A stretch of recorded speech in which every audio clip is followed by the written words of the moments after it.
Welcome, everyone. Thank you for joining us at the Falling for Learning podcast. Today, we have an educational expert. His name is Blaine Watson. He'll tell you about his experience as both a parent and a career educator. Good morning. Good morning, everyone. Good morning, TD. Thank you so much for inviting me. It's an honor to see this work coming to fruition, and I'm here with you to support. I'm so excited about the conversation today. So, first of all, my name is Blaine Watson, soon to be Dr. Watson, from USC, Rossier School of Education, fight on. Who's Blaine? So 21 years in education. I've served as a teacher. I was a Spanish teacher for several years. I was an AP Spanish teacher, language and also literature. I've also served as an English as a second language teacher, both here in Inglewood and then also abroad. I'll talk about a little bit later. But speaking Spanish is a cultural thing for me. I'm bicultural, and I want to say bilingual. I am first generation American. My mother is from Cuba, from La Habana, Cuba. My dad's from Central America, from Colón, Panama. So Spanish was the first language at home, and I was so happy to formalize my understanding of the language in college. After serving as a teacher, I've served as assistant principal, also as a principal at Dominguez High School and Compton Unified School District, at Locke High School, in the middle of the community of Watts in South Los Angeles. I've also most recently served as a principal coach and principal supervisor. That's where TD and I actually met each other. I serving as a principal coach, working with several schools in South Los Angeles. I've also served in the district office in what we call pupil services or student services as a child welfare and attendance coordinator. And I will say that role as a child welfare and attendance coordinator opened my eyes so much to what we need to do to better support the most at-promise students across our district and our schools. And I always tell people working with principals, I believe that every principal should serve in pupil services before they step into the principal role, because you lead more with your heart, thinking about the most at-promise kids or the most at-risk kids. I like the term at-promise. And sometimes we, as an instructional leader, that's how principals are trained, right? As an instructional leader. But working in pupil services, like I said, you lead with your heart, and it gives you so much more perspective that some people just don't have when they walk into the principalship. Most recently, as of yesterday, I was appointed the new equity director with ABC Unified School District here in Los Angeles County, which is an award-winning district. I'm really excited about the opportunity to serve that community and bring again that love and support for students through an equity lens. Congratulations. Oh, absolutely. And some other roles I think that are important for us to understand. I've also served as an adjunct professor teaching aspiring principals at Cal State University, Dominguez Hills, the School of Education. And I mentor aspiring principals as well. I consult. I'm a consultant working with different districts and schools, training, and then also working consulting capacity. And lastly, I mentioned before, I've been a coach. I've been a coach in high school, baseball coach, football coach. But my most important role, I would say, is that of a father and that of a husband. And I have two boys. My oldest is 10 years old, just turned 10, Blaine Jr. He's heading to 5th grade in Torrance Unified School District. And my youngest, Blas, is 4.5. Well, he'll be 5 actually in December. And he's heading to kindergarten. And some other perspective in my father role, working with Blas. Blas has special needs. He has an IEP. So that gives me a lot more perspective in working with students with special needs and navigating the system. And I feel blessed that I understand, right, that system and how to navigate it. Yeah. And maybe we can talk about that today a little bit, but I'm here to serve parents in that capacity and understanding those needs. Well, great. Thank you so much for really giving us details about your experience and your expertise. because our podcast is directed towards parents and to how they can make sure that their kids get on track for learning and stay on track for success, what kind of insight can you give to parents as both a parent and an educator, that will best help them as they're learning and growing? Yeah. So the first thing I would like to share with parents is that I'm going to drop a nugget, something that I think is a strong tool for any parent. I talk to parent friends and parents that I serve in schools.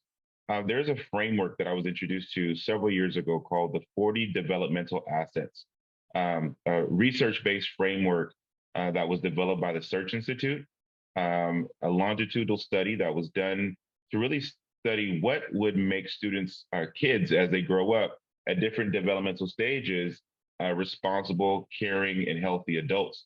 And so this longitudinal study, if I'm not mistaken, took place over maybe 12 years or close to 15 years. And what they found was that they divided these 40 assets, developmental assets, into 20 internal assets that students possess or may not possess, and then 20 external assets. And the internal things are things that you have influence over as a parent. And the external assets are things that kids are exposed to in the environment or the communities that they're engaging with. And so, you know, I would ask parents to look at that framework, the 40 developmental assets, and look at the different developmental stages of those assets. Because I think that provides a framework. Kids aren't born with instructions on their back, right? And it's really difficult to figure out how to raise your child. Everyone does it differently. But if you have a common understanding that's research based in terms of what students need, for example, something that this framework talks about in terms of what you can do as a parent is what I like to call developing a critical mass for of adults and influencers for your child Mm. who is crazy about your kid, right? Make sure you have a very clear group of adults who you know are going to influence your child. And your job as a parent is to make sure you are very, I want to say, very intentional about that work. Feel like a You know, village. exactly, a village, right? And I call it a critical mass, but it's a village, and you want to make sure you're very conscientious of who you're allowing around your child and who those their ethics and their moral compass, their modeling. All that is important because we know kids are sponges, and if they're not around the right people, that and obviously we influence our children, but we know that every time they're away from us, they're soaking up so much from other adults and other people, especially at very critical developmental stages. And so it's important for us to consider these developmental stages, or sorry, these assets and the stages that kids are in, to make sure we're growing them. I would also recommend that parents think about uh, and have strong relationships with the teachers and leaders in the schools that their kids are attending. Oftentimes, I see too often parents are just send their kids to school and trusting that the adults at school, number one, have all the values that you want your son or daughter to respond to and emulate as they grow. And then Mhm. also, just kind of trusting. I think it has a lot to do with uh, it's a cultural. I think it's a cultural challenge. A lot of families grew up in environments where they trusted the schools 100%. I Mhm. know their parents did, right?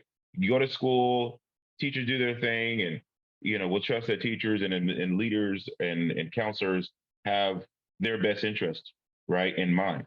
Right. What we know and what I know working in schools is schools are they're microcosms of society, right? And we know society isn't always well organized, and you need really strong leadership in order for everybody to be yoked moving toward a common mission or a north star.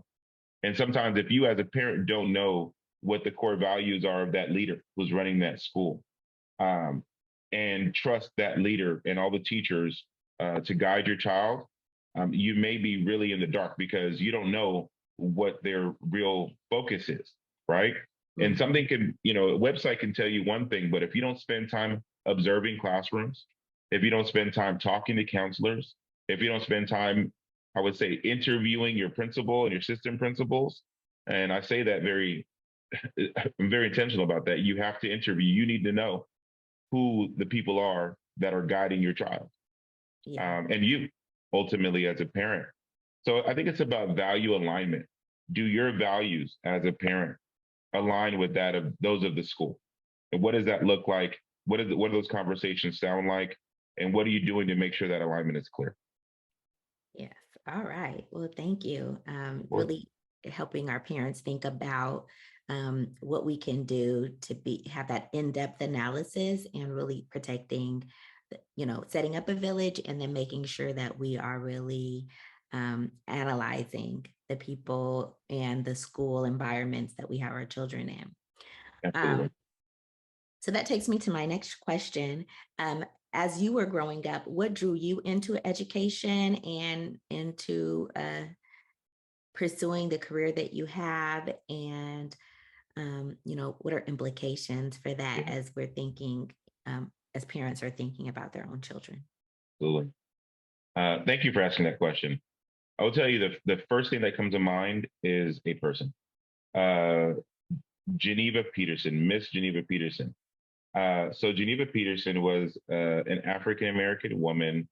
So I went to Kearney High School in San Diego Unified School District, and Miss Peterson. I still don't know what her role was. I never knew what her role was, but Miss Peterson was this elderly Black woman. I think she worked in the career services or counseling center.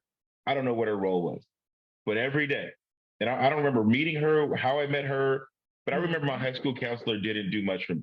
And I'm not being biased, but I do know my high school counselor was a white woman who didn't necessarily give me a lot of guidance. And I Mhm. don't remember her having conversations with me about high expectations about attending college. I Mhm. never had those conversations, and I was a decent student. I graduated, I did well in the SAT. I graduated over 3.5 GPA, Mhm. but I did that because I had a lot of, focus and I want to say high expectations at home from my parents.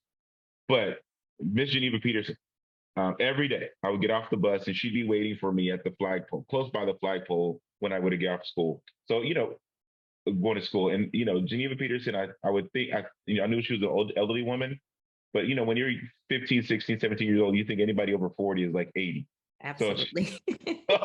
she was this older woman, but would greet me every morning with a huge kiss on my cheek. Oftentimes, I'd go to class and have big red lipstick or lips on my cheek. Seriously, and those memories are very clear. Miss Peterson was the individual who told me, uh, "This is what you're going to do. You're going to apply for this scholarship. You're going Mhm. to apply for this for this opportunity." I remember I was appointed the Martin Luther King Day uh, parade king in San Mm. Diego County, and I sat in a convertible and went in a parade and was waving my hand, and then but that was a culmination of all the activities that this honor bestowed on me. What I did was that I applied for the scholarship, but then also I had to write an essay and a poem. And I had to present this essay and poem to an audience full of people somewhere in San Diego County. I forgot where it was, but I know the superintendent was there, San Diego Unified District Superintendent. She put me in positions like that. She said, "You're going to do this. You're going to apply for this. You're going to go here. You're going to join this leadership group. You're going to be part of ASB." And I was a football team captain, baseball team captain. I was an athlete, but I never Mhm. thought. And I was an AP student. She told me I needed to take AP English. She told me I needed to take AP U.S. History, then AP government, obviously, when I was a senior. She was the person who had high and clear expectations for me in school, and I'm eternally grateful to her for just giving me that guidance and that love every single day. Nothing short of love, and just greeting me every day. And and I think thinking about it now, the reason she was there every day ready to greet me, TD, was because she knew the company I kept.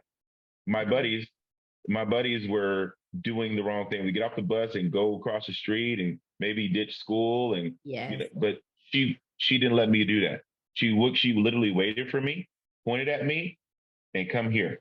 And that was it. And I would go to class and I would have to be accountable to her throughout the day.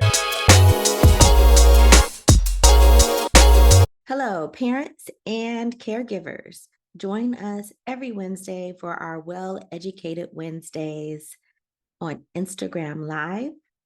from 5:30 to 6 o'clock. We will be getting your questions answered about how to get kids on track for learning and to stay on track for success. It's free, and you can ask any question that you would like. We're here to serve you and to make sure that you have the tools and strategies needed to make sure your kids are a success. And you can make sure that next generation is on a path to greatness.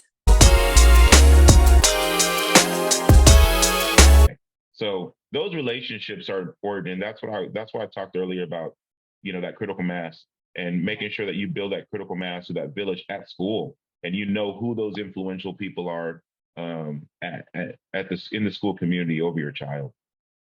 Well, Yeah, that really resonates with me, right? Because a lot of our parents, we do uh, maybe make sure our kids have that, they get their homework done or they yeah, have certain academic needs met, but helping kids go to college and get those scholarships and develop leadership skills yeah. really requires more, like getting into certain programs, applying, sometimes just not There you go. applying, right? You might have Yeah, all of the skills and requirements, but you didn't apply. absolutely, And letting kids know about that. Um, and also taking in certain leadership roles in different clubs or absolutely. programs. It's really critical. Sometimes parents don't think about that or don't even know, right? Exactly, And making those connections at school is really important. And there's lots of people besides teachers at school, right, that have an influence on. absolutely, absolutely, Important for you as a parent to think about who is at the school besides the teachers to help support the kids. And because teachers, of course, have a really critical role in the classroom, which means they can't be there for other parts all the time, right? Um, that's a can I add to that point? yes. I think that's a critical point. You made a comment around there are other people who are influential in the school community outside of the teacher. The teacher only has a certain, reach, right? Because the teacher, especially in a high school setting or middle school, kids are going period to period to period. In elementary, they're with the same teacher all day long. But as they transition to middle school and then to high school, they can have anywhere from 6 to 8 periods in a day. And transitioning from person to person, you have different expectations, person to person, classroom to classroom. You have Absolutely. different relationships, period to period, classroom to classroom, right? Different, I want to say, learning environments in that classroom, right? So all of that, I think about a kid's daily struggle in high school, middle school. Okay? You have to condition yourself. So I'm in this person's space right now. I have to go to this person's space next. Then I'm going to period 3 and I'm doing this. And then period 4, I'm doing that. So the responsibility of a strong leadership core in a school is making sure that everyone is aligned in terms of that approach to making sure we're guiding kids. Those Mm, expectations are similar, but different, but similar to make sure that their kids can feed off of that repetition and that I want to say that consistent expectation for excellence. And yes, there are other people like Miss Peterson. I don't know what her role was. She wasn't a teacher. yeah. But knowing now, she was a classified staff member. She was a non-certificated staff member who had a role of supporting kids in a particular center. So kids would go there, or she'd pull kids out and meet with them. Mhm. But oftentimes, kids don't take advantage of those additional individuals or spaces that are afforded to them in the school. So Miss Peterson was a great influence over my life. And then to finish the question you asked me earlier, how did I get into this? I ended up going to the University of San Diego. I graduated. I was a double major in journalism and Spanish language and literature. I thought I wanted to be a journalist until volunteering at the YMCA down the street from the university. In my senior year, I was doing campus interviewing for different jobs, like with Julio Gallo Wine Company and the FBI of all things. And I Mhm. was just practicing, what it meant to be a professional. And then I found my calling. There was a scholarship offer in the School of Education at the University of San Diego for African American males seeking their single subject teaching credential. And almost seemed like it was God sent, right? This Mm. opportunity for me to get my teaching credential and start my master's degree and really learn how to teach and learn better how to connect with students, and learn curriculum. So that's where it started. That's where it started. Those relationships and those expectations and those opportunities because people put me in those positions. Yeah, so important. Absolutely. Okay, so as you're thinking about yourself as a leader, what is your ultimate goal as a leader? For example, in 5 years, where do you see yourself, and what do you want to have accomplished? Yeah. It's hard for me to imagine where I'm going to be in 5 years because I'm starting a new role and I see myself in this role serving the district, that I'm going to be working in for the next 5 years for sure. Um, my role as an equity officer, my job is to be an advocate and a champion for the most at promise and underserved kids across the school district and across the community. I do that now in my work as a consultant as well, and I've always been an equity champion in my leadership, as whether it's a principal, assistant principal, working in pupil services. That's what I do.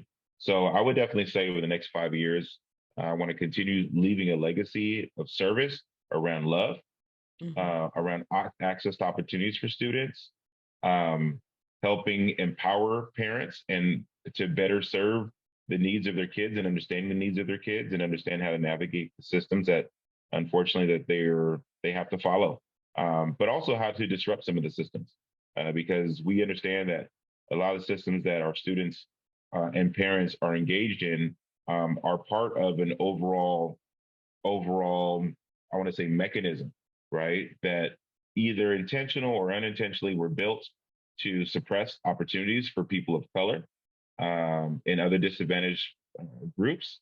So I think it's important for us to think about what is working and what's not working in the systems, and help to serve that guidance. That's where I see myself just continue to work through this vision of love, of leadership, and also making sure that the kids and the adults that I'm influencing, my role isn't I'm not directly impacting kids. I'm building capacity in adults to serve kids. So I want to make sure that kids, after working with adults that I've been working with, have strong learning identities. Their self-efficacy as learners and as individuals is high. And when I say self-efficacy, I mean I'm talking about their belief in themselves, right? And their opportunity to set goals, see themselves setting goals and attaining those goals, and becoming strong, independent learners, building the learning and thinking routines that they need to be highly effective, not just in college, but in life, Mhm. right? Yeah. And so those habits and those routines are important. And it's a teacher's job and a school's job to build a learning environment where those routines are practiced, they're codified, and they're practiced. And that's part of the question that you ask as a parent, I believe. As my son matriculates into middle school in the next year, that's one of the questions I'm going to ask is, what's the expectation, what's the vision, right? And Right. expectation for the skills, the soft skills, and also the strong learning skills that my son should be mastering by the time he finishes this middle school program. The same thing at the high school, right? I want to ask those questions and make sure that we are aligned. That's the vision I have for my son because I know him best. And I want to make sure the school leader has a clear vision of how to support what I know is good for my kid. Well, I want to be that. I want to be that person for adults who need that guidance. And I want to make sure I'm building those systems and those structures in the high school, the middle school, and elementary settings in the district I'm serving in to make sure that parents know how to guide their kids, and our educators are doing right by their children, by the children they're serving. All right. So what you're saying is, you would ask the schools, as your child goes into middle school or to high school in the coming years, some questions about, their vision. What other questions might you ask um, parents to Yeah, ask, or what may they need to ask for that they don't usually ask for and they should have in place? So yeah, what are some of those insights that maybe parents aren't asking for enough or need to ask? yeah. I would definitely say the first thing that a parent should be asking is, what is the curriculum? What what are, in English and in math specifically, how are students expected to learn and master concepts? And if they're not mastering concepts in math specifically, what does what does a mastery approach look like? Or how are they making sure that before a student moves on to the next or teacher moves on to the subsequent or next unit, right? How are you supporting that student's mastery of the learning? And if they're not mastering that learning, what interventions are in place? Mhm. And how are and what I want to say what systems are in place to and checks and balances are in place to make sure if my student is not there, what support is in place to get them there. Okay. And that's week to week, month to month.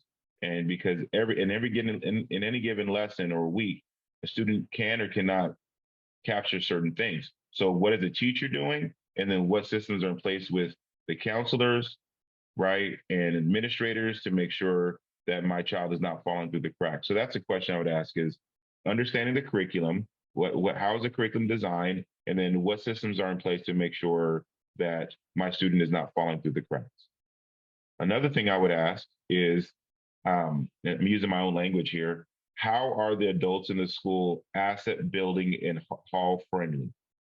What I mean by that is when my child walks through, and hopefully you as a parent do your due diligence and walk the campus yourself. Don't just send your kid to school and be like, all right, he's there, but ask for an opportunity to observe classrooms and walk the hallways yourself so you can interact with and observe the interactions that you see or that your child would see on a daily basis, Okay. right?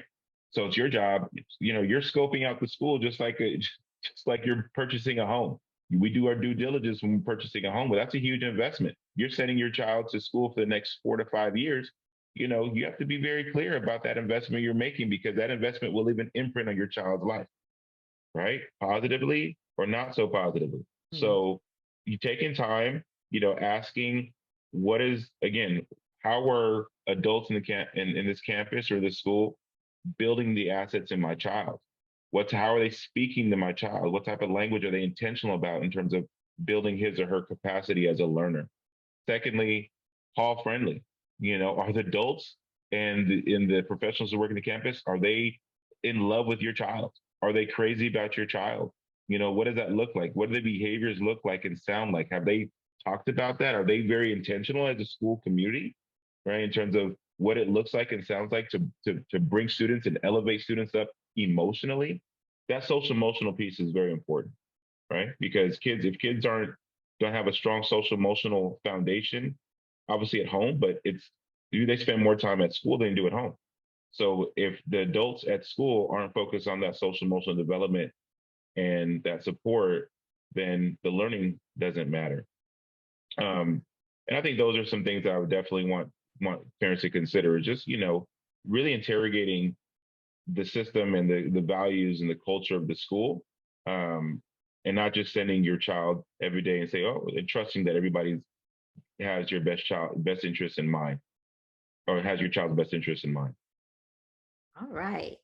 Well, thank you so much. So that's, Or so much insight about what we can be doing as parents. Um, so if parents want to get in contact with you or they want you, to follow you on your socials or like, yeah, what is a way that they could get in contact with you or yeah. reach out to you? Absolutely, you can follow me on Twitter. Twitter, it's real simple. At capital BLAIN. So my first name at capital B, then lowercase LAIN, capital WATSON. So Blaine Watson, just on Twitter, real simple. Okay. And on Facebook, Blaine Watson, look me up, Blaine Watson. Really simple.